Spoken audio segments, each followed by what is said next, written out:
As countries across the world strive to achieve 100% literacy, distance and e-learning fill a critical gap, reaching places where conventional schools and education can't go. A few years ago, Dubai's Hamdan bin Mohammed E-University was set up with these goals and has with time become one of the best-known distance learning institutions in the Middle East.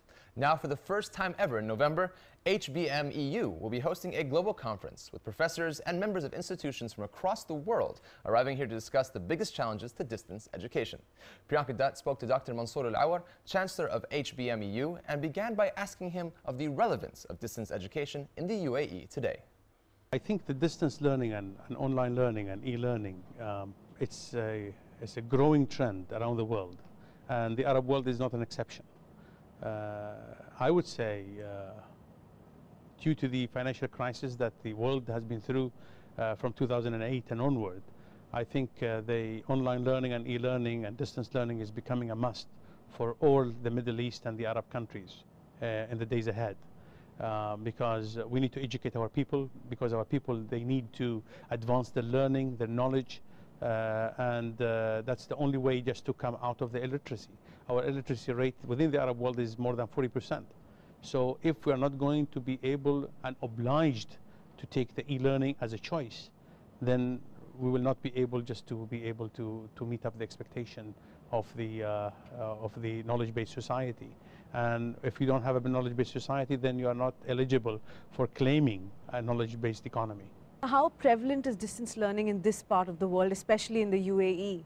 I think we are blessed in the United Arab Emirates, actually, by our leadership and on the highest level. I think we are His Excellency Sheikh Nahyan, the Minister of Higher Education.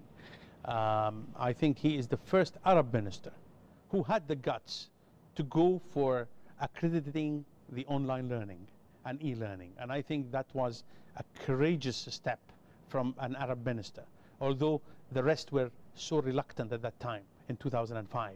Now all the Arab higher education Arab ministers are going in the same footpath as His Highness Sheikh Nahyan has done. How relevant is smart learning in higher education? How will it change the education landscape of the UAE?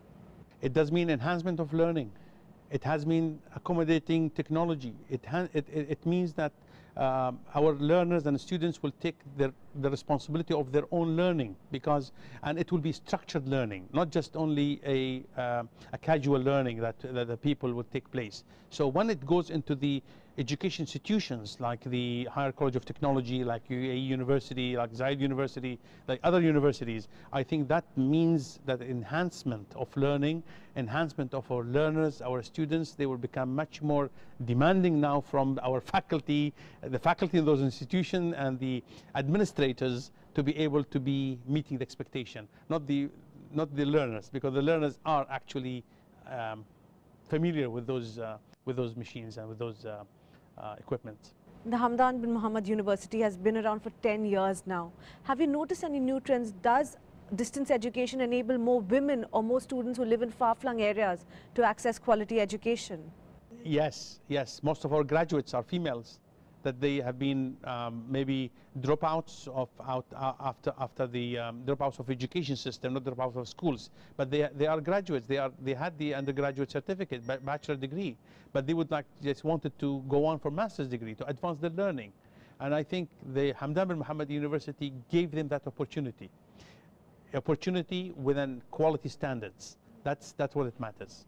I think the women in the Arab world, because it's not always that we have to curse our customs, our traditions.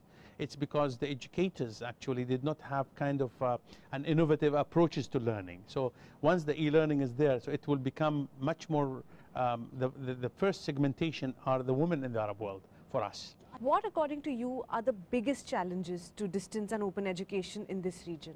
The awareness from different parties, not just only the Ministry of Higher Education, because the Ministry of Higher Education has licensed already the online education. The biggest challenge is about awareness, and I think the media will play a major crucial role. And I think also the governments. If I'm going to impose the smart learning, and if I'm going to impose the e-learning, then I need to be having certain policies across the country to be able to support that initiative.